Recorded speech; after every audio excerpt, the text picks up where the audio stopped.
poursuivre, je ne sais pas quoi, pour essayer de faire comme le monde. Un jour, chacun de nous sera devant le tribunal de Christ, comme Adam et Ève. Ils ne seront pas ensemble. L'un sera devant ce tribunal, chacun à son tour devant le tribunal de Christ, pour rendre des comptes. Soit vous marchez debout sur vos jambes et vous avancez, vous savez où vous allez, frères et sœurs, soit vous marchez à l'envers avec l'aide de vos bras et vous ne savez pas où vous allez. Celui qui marche à l'envers n'ira pas loin. Pourquoi? Il ne voit même pas devant lui. Les mains ne sont pas faites pour vous aider à marcher ni à tenir le poids de votre corps. Vous devez marcher debout. Vous devez rester debout. Et Dieu dit que celui qui est debout prenne garde de tomber. Les gens de ce monde marchent à l'envers. La morale de ce monde est à l'envers. Tout est à l'envers. À vous de choisir. Vous voulez rester debout, marcher, regardez droit devant vous, regardez loin. L'homme intelligent voit le mal de loin venir, il se cache. Mais l'insensé, il continue à avancer. Et qu'est-ce qui lui arrive? Il tombe dans la fosse. Et dans cette fosse-là, il y a les diables, il y a les anges déchus, il y a tous les désobéissants, tous ceux qui ont défié Dieu, ils sont là et ils crient, ils pleurent au siècle des siècles. Paul lance un conseil à nous tous. Je vous conseille de prendre garde à cet avertissement très au sérieux pour vous y encourager. Voici quelques exemples parmi d'autres dans la Bible d'hommes qui ont été fidèles mais qui sont tombés après avoir vécu selon la parole de Dieu comme des exemples. Nous citerons rapidement. Et pourquoi nous le faisons? C'est pour que nous puissions avoir de la volonté, de l'intelligence, que nous puissions penser avant d'agir, dialoguer, analyser, apprendre. Il faut des efforts parfois. Parce que si nous ne faisons pas des efforts, nous allons tous déchoir. Si Adam a désobéi, c'est pour nous servir aussi d'exemple, afin que nous soyons fermes comme Job. Parce qu'il y a des types d'êtres humains. Soit vous vous alignez dans la lignée d'Adam et vous restez dans le mal, soit vous devez regarder aussi l'exemple de Job. Parce que les deux ont été tentés. Adam a été tenté, Job a été tenté. De la même façon. Le diable est venu, il a tenté Adam, et le diable est venu, il a tenté Job. Prenez votre garde. Salomon, Asa, Moïse, Ézéchias, même Pierre, ils ont été tentés. Mais ils ont été fidèles. Ils ont été fidèles, mais un jour ils ont été tentés. Mais parmi eux, quelques-uns, même qu'ils ont été tentés, même qu'ils ont touché le fond, mais ils se sont repentis, ils sont revenus. L'exemple de Paul. La Bible dit que Moïse était fidèle dans la maison de Dieu et il n'y avait aucun homme comme lui. Mais Dieu a gracié Moïse, on sait, parce que le jour de la transfiguration, Moïse est là-bas, avec Élie. Je terminerai en disant, notre Père a fait en sorte que tous ces récits, tous ces hommes que nous venons de voir, que nous puissions regarder leur exemple, que cela puisse nous servir, afin que nous puissions être encouragés, afin que nous puissions rester vigilants. C'est pour cela que nous avons ce message. Prenez donc garde à vous-même, que cela ne vous arrive aussi. Même les gens du temps de Noé, prenez garde, ce qui leur est arrivé ne nous arrive aussi.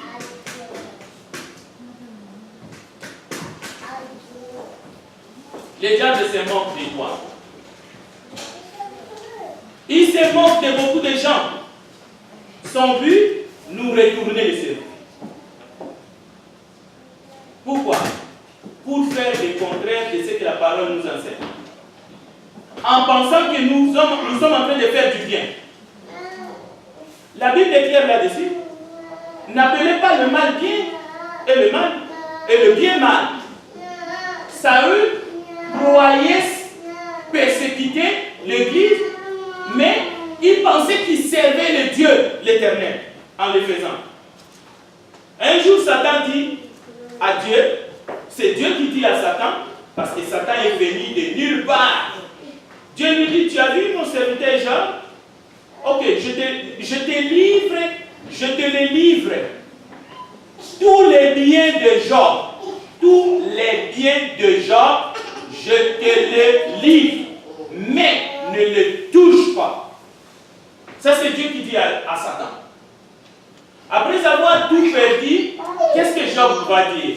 Job lui déclare, l'Éternel a donné, l'Éternel a ôté, que le nom de l'Éternel soit béni. Et après cela, écoutez bien, j'ai dit, il ne lâche pas et il ne te lâchera pas. C'est à toi de t'approprier la victoire de Christ dans le désert. Satan dit, lorsque l'Éternel dit à Satan, Job demeure ferme dans son intégrité, et tu m'excites de le perdre sans motif. Job chapitre 2, verset 3 à 6. Satan répondit à l'Éternel, peau pour peau, tout ce que possède un homme, il le donne pour sa vie. Si je touche à ses os et à sa chair, je suis sûr qu'il te maudit en face. J'ai touché ses biens. Il est resté ferme.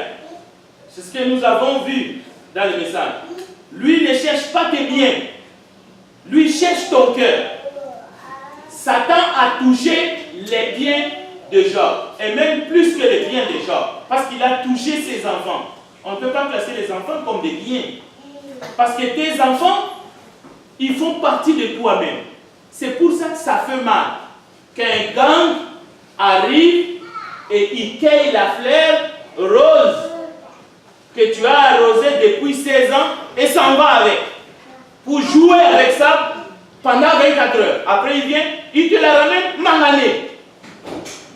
Tes enfants font partie de toi. Mais peu importe, Job, on touche ses biens, on touche ses enfants, il demeure fidèle. Satan revient, il dit, peau pour peau. Écoutez ce que Dieu lui dit. L'Éternel dit à Satan, voici, je te les livre. Seulement, épargne sa vie. Cela veut dire, touche sa peau.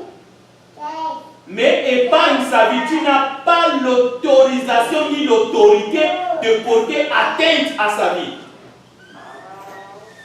La mort, c'est entre la main de Dieu. L'ange de la mort, c'est Dieu qui l'envoie. Même si on se lutte contre toi, si lui, il n'a pas dit son dernier mot, on va te manquer. La suite de l'histoire, c'est que Satan frappa Job d'un ulcère malin. Satan frappe Job, pas Dieu, Satan. Depuis la plante du pied jusqu'au sommet de la terre. La ruse du diable. De manière invisible, qu'est-ce que le diable va faire? Il va essayer d'aller influencer la douce moitié de Job. Job chapitre 2, verset 9 à 10. Tu demeures ferme, écoutez la voix. Tu demeures ferme dans ton intégrité, maudit Dieu et meurt. Cela veut dire quoi? Comme il a fait avec Ève dans le jardin, il va tenter son deuxième coup. Cette fois-ci, avec la femme de Job, dont on ne connaît pas les noms. Mais encore une fois, c'est Adam qui a péché. Et ici, si Job maudit Dieu, c'est Job qui pêche. Arrêtez toujours de chercher le bouc émissaire. Et dans la Bible, c'est comme ça. Il y a des enseignements qui parlent des autres choses, mais laissez ces enseignements-là à côté. Adam a péché et Jésus est venu, le deuxième Adam, il nous a sauvés. Les hommes qui ont utilisé ces versets-là pour essayer, je ne sais pas, de faire une sauce de mauvais goût, ça, c'est la bassesse. Job lui répondit, tu parles comme une femme insensée. Quoi? Nous recevons de Dieu le bien et nous ne recevrions pas aussi du mal? Ça, c'est juste une question. Satan voulait que Job, dans son cœur, pense que Dieu est mauvais. Et c'est ça que Satan veut. Et c'est pour ça que Dieu ne veut pas que tu arrives là. Satan voulait que Job croit que Dieu est injuste. Peut-être que vous résistez encore à l'appel de Dieu ce matin, parce que quelque part, vous regardez votre vie et vous êtes en train de croire que Dieu est injuste. Il vous a eu.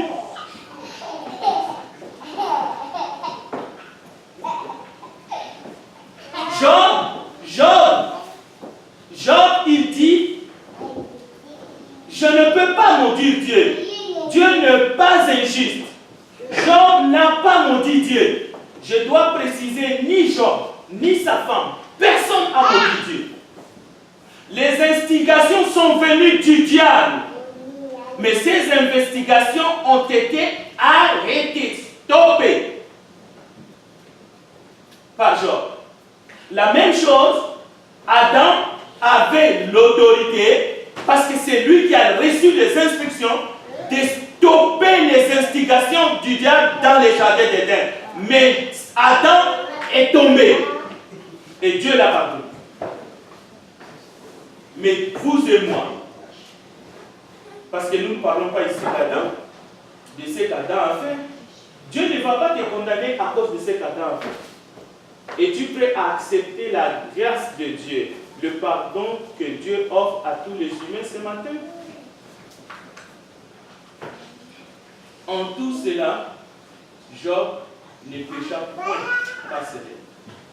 Est-ce que voulez-vous ce matin déclarer que Dieu est juste? Si c'est cela le désir de votre cœur, pendant que nous chantons les cantiques d'appel, levez-vous et venez. Nous allons vous dire ce qu'il faut faire afin que votre âme soit préservée de la mort éternelle. Que Dieu bénisse sa part. Amen. On va se mettre debout pour l'appel. Le numéro 89.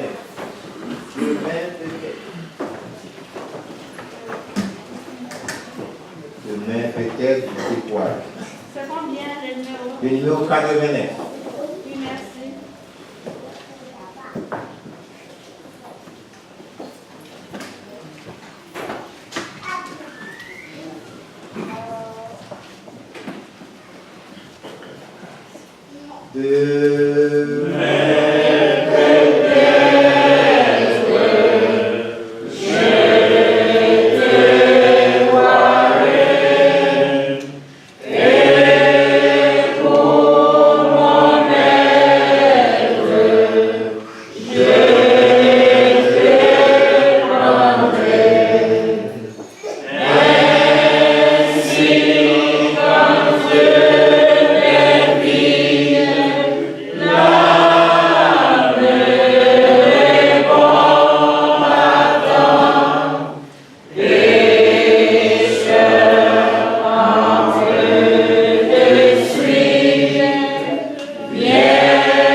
nous nous prosternons devant toi parce que tu es notre Créateur, tu es notre Dieu. Tu connais nos limites en tant qu'humains, mais tu as voulu que nous puissions te ressembler. Et par le sang de ton Fils Jésus, tu as voulu que nous puissions vivre avec toi pour l'éternité. Aide-nous à accepter cette grâce infinie.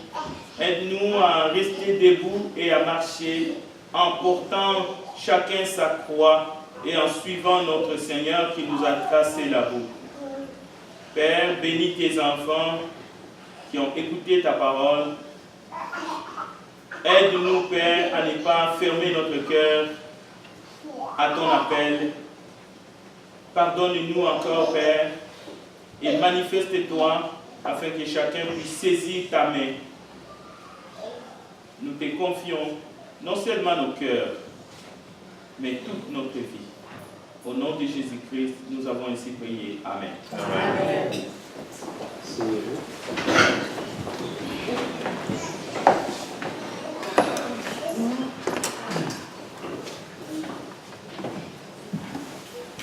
Pour préparer la Sainte Seine, nous allons chanter le numéro 42. Agneau de Dieu, messager de la grâce. Je veux entendre ta voix, le langage de la grâce.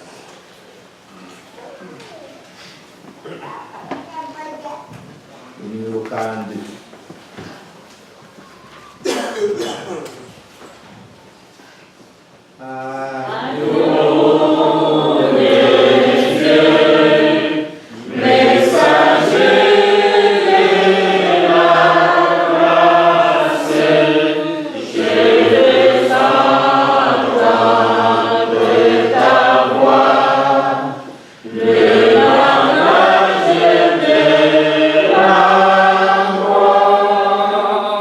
Pour moi,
partager dans le repas du Seigneur comme on fait chaque début de semaine. Avant de partager le pain qui représente le corps de notre Christ et le fruit de la vigne qui représente le sang qui a coulé sur la croix, j'aimerais bien aller en lecture, si vous voulez suivre, si vous avez une Bible de 8 secondes, dans Matthieu 26, versets 26 à 29, la page 985. Matthieu 26, les versets 26 jusqu'au verset 29, qu'on connaît bien. Pendant qu'il mangeait, Jésus prit du pain, et après avoir rendu grâce, il le rompit et le donna aux disciples, en disant, prenez, mangez, ceci est mon corps. Verset 27. Il prit ensuite une coupe, et après avoir rendu grâce, il leur donna, en disant, buvez en tous. Car ceci est mon sang, le sang de l'Alliance, qui est répandu pour plusieurs, pour la rémission des péchés.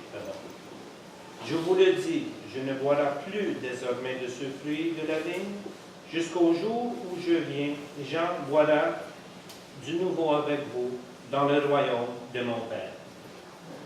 Avant de partager, comme on a dit, le pain, je demanderai à notre frère Barnabé, s'il vous plaît, de nous accompagner en prière. Prions. Père Céleste, voici ton Église qui est réunie encore une fois ce matin à la table du Seigneur pour faire ce que notre Seigneur nous a demandé de faire en sa mémoire jusqu'à le jour qui revient. Il nous a demandé de rompre le pain, de prendre le fruit de la vigne en sa mémoire. Avec cela, nous sommes sa mort jusqu'à qu'il revienne. Te demandons, Père, de venir tous les frères qui sont ici, qui vont y participer, Seigneur. Que ce soit ici ou partout dans le monde, que nos frères sont réunis et qu'ils participent aussi, Seigneur. Merci pour ce grand sacrifice que tu as fait pour nous. Merci pour nous avoir rachetés. Nous te disons cela au nom de Jésus-Christ. Amen. Amen.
Avant de partager le fruit de la vigne, je demandais à notre frère Benoît, s'il vous plaît, accompagnez-nous dans cette prière. Prions, Seigneur. Père Céleste qui est dans les cieux, nous voici devant la table du Seigneur, Père. Nous allons partager le fruit de la vigne qui représente son sang qui a été coulé sur la croix. pour nous, pour nos péchés. Nous que nous ne mettons point, Père, sois donné ton Fils unique pour nous, pour que nous soyons épargnés, Père, pour notre vérité. Nous demandons de venir cette coupe, Père, et de venir chacun de nous qui va participer. Et nous demandons selon notre Jésus-Christ. Amen. Amen.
Maintenant que le repas du Seigneur est terminé, on va suivre notre culte et on va se préparer pour la collecte.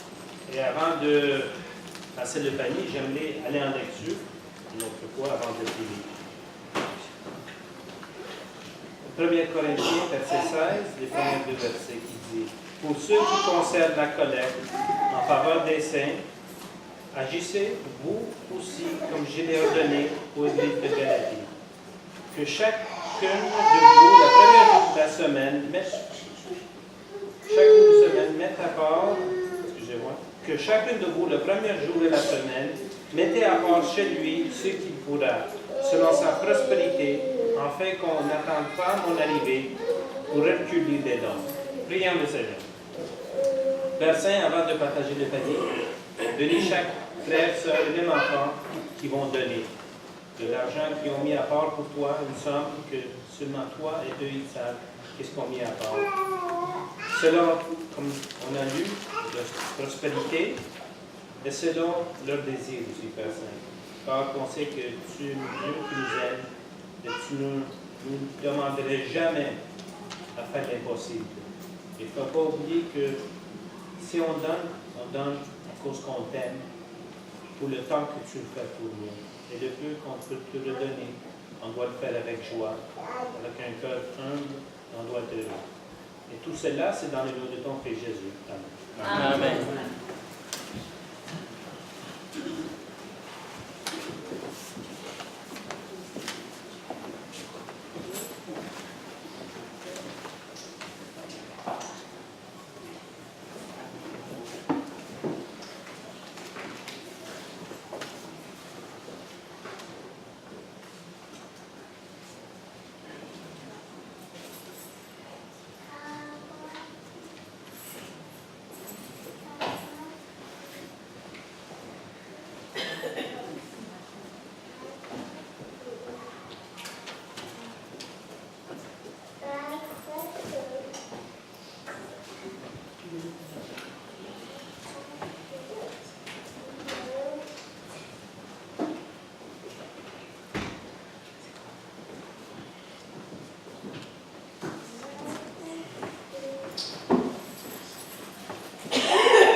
On cède la place à notre frère Frédéric pour les annonces de la semaine.